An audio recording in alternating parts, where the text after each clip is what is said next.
नमस्कार प्रिय दर्शक बंधुरा এই মুহূর্তের সবথেকে বড় খবর কিছুদিন আগেই মমতা ব্যানার্জি তোপ দেখেছিলেন রাজভবনে মেয়েরা যেতে ভয় পায় কারণ ওইখানে নাকি সমস্ত নোংরা কার্যকলাপ চলে মেয়েদের নিয়ে। আর তারপরে ফুঁসে উঠেছিলেন রাজ্যপাল সিভি আনন্দ বোস।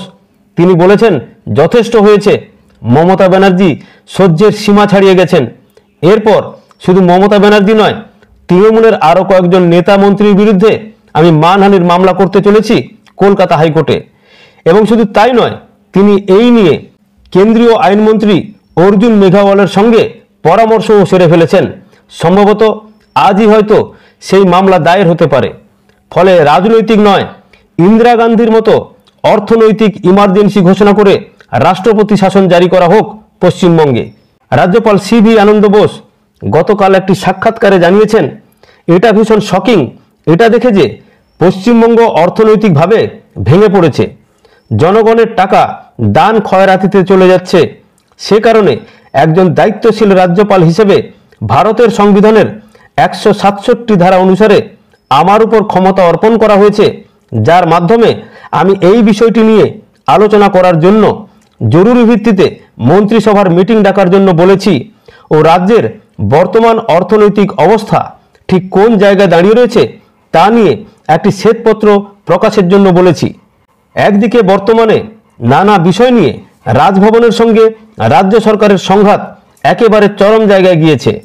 এবার তার সঙ্গে যুক্ত হলো রাজ্যের অর্থনৈতিক পরিস্থিতি নিয়ে ভয়াবহ আশঙ্কার কথা বললেন খোদ রাজ্যপাল। সেই সঙ্গে রাজ্য সরকারকে সেই পরিস্থিতিতে অবিলম্বে কি করতে হবে সেটাও জানিয়ে দিয়েছেন তিনি।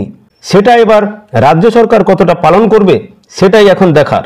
অন্যদিকে রাজভবন আর রাজ্য সরকারের সঙ্গে সংঘাত একেবারে ধারাবাহিকভাবে চলছে। বাংলার মুখ্যমন্ত্রী মমতা বন্দ্যোপাধ্যায়ের বিরুদ্ধেও মানহানির মামলা করার উদ্যোগ নিচ্ছেন রাজ্যপাল সিভি আনন্দ বোস। এএনআই সংবাদ সংস্থা সূত্রে খবর, কেন্দ্রীয় আইনমন্ত্রী অর্জুন রাম মেঘাওয়ালের সঙ্গে তিনি আলোচনায় বসেছিলেন। তারপরই তিনি এ নিয়ে সিদ্ধান্ত নেন। সূত্রের খবর, মুখ্যমন্ত্রী মমতা বন্দ্যোপাধ্যায় ও তৃণমূল উভয়ের বিরুদ্ধেই তিনি মানহানির মামলা করতে যাচ্ছেন। অন্যদিকে শুভেন্দু অধিকারী বলেন, রাজ্যের আর্থিক দুরবস্থা নিয়ে সাংবিধানিক প্রধান এতদিনে যা বললেন তাতে তার কথায় আমি ওয়েলকাম করছি। তিনি অ্যাসেসমেন্ট করেছেন পশ্চিমবঙ্গের পরিস্থিতি নিয়ে। তিনি দেখেছেন ঋণ পরিশোধ করতে গিয়ে আর ভাতা দিতে গিয়ে রাজ্যের অর্থনৈতিক ব্যবস্থা দেউলিয়া হয়ে গেছে। স্বাস্থ্য ব্যবস্থা ভেঙে পড়েছে, ইরিগেশনের বাঁধ সব ভেঙে গেছে, পরিকাঠামোগত উন্নয়ন জিরো, কোথাও রাস্তাঘাট হচ্ছে না, লোডশেডিং ফিরে আসছে। রাজ্য সরকার ঘুরিয়ে ইলেকট্রিক থেকে স্ট্যাম্প ডিউটি বাড়িয়ে টাকা তোলার কাজ চালিয়ে যাচ্ছেন এবং মদ বিক্রি করে টাকা তোলার কাজ চালাচ্ছেন। গতকাল কেন্দ্রীয় অর্থমন্ত্রী নির্মলা সীতারমণের সঙ্গে সাক্ষাৎ করে রাজ্যের আর্থিক পরিস্থিতি নিয়ে বিস্তারিত আলোচনা করেছেন রাজ্যপাল সিভি আনন্দ বোস। তিনি অর্থমন্ত্রী সীতারমণকে বলেছেন, রাজ্যের আর্থিক পরিস্থিতি নিয়ে একটু শ্বেতপত্র প্রকাশ করুক কেন্দ্র। এ নিয়ে এবার সরব হলেন রাজ্যের বিরোধী দলনেতা শুভেন্দু অধিকারীও।